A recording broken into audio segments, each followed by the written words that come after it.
Good evening students. Continue करेंगे chapter number 6 my childhood. The second world war broke out in 1939 when I was 8 years old.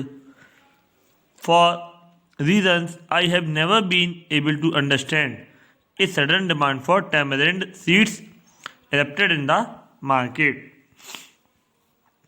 Second world war, दूसरा विश्व युद्ध 1939 में छिड़ गया था जब मैं 8 साल का था। ये कौन बोल रहे हैं? अब्दुल कलाम जी बोल रहे हैं।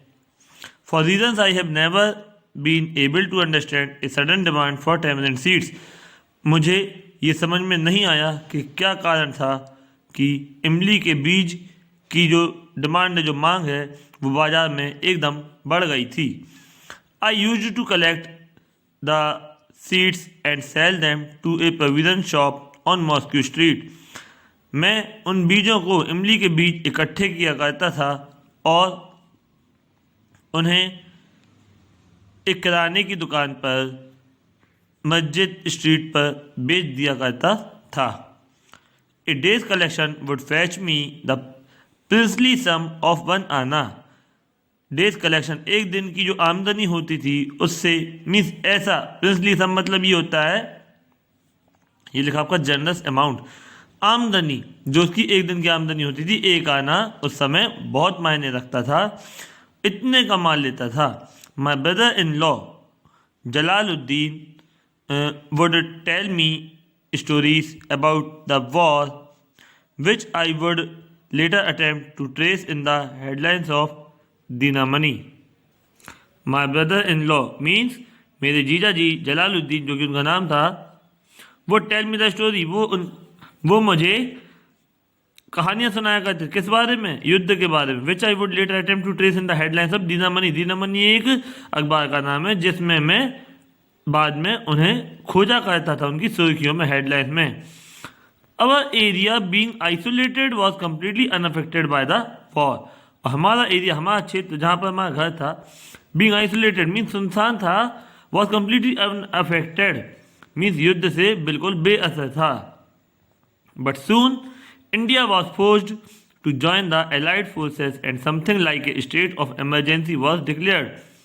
और बहुत जल्द ही इंडिया को उसके मित्र देश, एलाइड फोर्स मीन्स वो होता है जैसे यूएसए और यूके हैं, रशिया हैं, ये सेकेंड वर्ल्ड वॉर में, दूसरे विश्व युद्ध में इंडिया के साथ थे, तो उनको उनके साथ जोड़ दिया गया और इमरजेंसी घोषित कर दी गई। The first casualty came in the form of suspension of the train halt at Rameswaram station. और पहली आकस्मिक घटना ये हुई कि जो रामेश्वरम स्टेशन पर एक ट्रेन आती थी उसके निलंबन के कारण ये पहली घटना हुई। The newspapers now had to be bundled and thrown out from the moving train on the Rameswaram road between Rameswaram and Dhanushkodi. जो न्यूज़पेपर ट्रेन से आते थे उनका बंडल जो है वो फेंकना पड़ता था, चलती ट्रेन से फेंकना पड़ता था रामेश्वरम रोड पर, जो कि रामेश्वरम और धनुषकोडी के बीच में है। That forced my cousin Shamsuddin who distributed newspaper in Rameswaram to look for a helping hand to catch the bundles. मतलब मेरा जो कजिन है, भाई है, वो शमसुद्दीन, जो कि पेपर बांटा करता था। क्या करता था? पेपर बांटा करता था। मतलब मेरा चचेरा भाई जो शमसुद्दीन है वो पेपर बांटा करता था रामेश्वरम में। वो किसी हेल्प के लिए देख रहा था कि चलती ट्रेन से जब न्यूज़पेपर फेंकेंगे, उसके बंडल फेंकेंगे, तो कोई उसे कैच कर ले। As if I naturally I filled the slot. और मैंने उनसे कहा कि मैं ये काम करूँगा। Shamsuddin helped me earn my first wages. और शमसुद्दीन ने मुझे मेरी पहली कमाई करने में मदद की। Half a century later, century मतलब होता है 100 साल, और हाफ ए सेंचुरी मीन्स 50 साल बाद, I can still feel the surge of pride in earning my own money for the first time.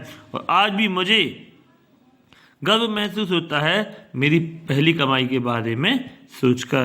तो स्टूडेंट्स, ये चैप्टर थोड़ा लेंदी है लेकिन बहुत इंटरेस्टिंग है, नॉलेजेबल है, इसको समझें ध्यान से, और क्वेश्चन आंसर फिर जल्दी आपको लर्न होंगे। इसे मीनिंग जरूर समझें, ठीक है। Thank you.